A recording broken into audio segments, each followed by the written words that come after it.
दिल्ली में MCD mayor और deputy mayor के चुनाव की नई तारीख जल्द ही सामने आ सकती है। पहले 6 जनवरी को चुनाव होना था, लेकिन 6 जनवरी को एमसीडी का सदन लड़ाई का मैदान बन गया था और अब इसे लेकर बीजेपी और आप सड़क पर आ गए हैं। दोनों ओर से शक्ति प्रदर्शन चल रहा है। वहीं कांग्रेस इसे आप और बीजेपी की नूरा कुश्ती बता रही है। तो क्यों आमने सामने हैं बीजेपी और आप, देखते हैं ये रिपोर्ट। दिल्ली में निगम चुनाव के दौरान आप और बीजेपी के पार्षदों में हुए टकराव ने तूल पकड़ लिया है। 6 जनवरी को मेयर और डिप्टी मेयर का चुनाव होना था, लेकिन हंगामे के चलते सदन की कार्रवाई अनिश्चितकाल के लिए स्थगित कर दी गई। आप और बीजेपी के बीच हुई लड़ाई को कांग्रेस ने नूरा कुश्ती बताया है।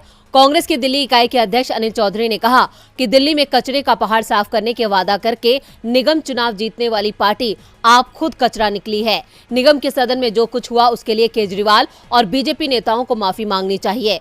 दूसरी ओर इसे लेकर आप और बीजेपी के बीच घमासान मचा है। आपके नेताओं ने एलजी ऑफिस का घेराव किया तो बीजेपी नेताओं ने राजघाट पर बापू की समाधि के आगे धरना दिया। एलजी वीके सक्सेना के ऑफिस के बाहर प्रदर्शन कर रही आप विधायक आतिशी ने मांग की है कि एलजी लिखित में स्टेटमेंट दे कि मनोनीत सदस्य वोट नहीं डालेंगे। तो दूसरी ओर एलजी ऑफिस से इसे लेकर जवाब भी आ चुका है, जिसमें कहा गया है कि दिल्ली म्युनिसिपल कॉर्पोरेशन एक्ट 1957 के तहत 10 लोगों को मनोनीत किया गया है। इस एक्ट में कहा गया है कि जिन लोगों को म्युनिसिपल कॉर्पोरेशन का अनुभव या ज्ञान हो उन्हें एलजी नॉमिनेट कर सकते हैं।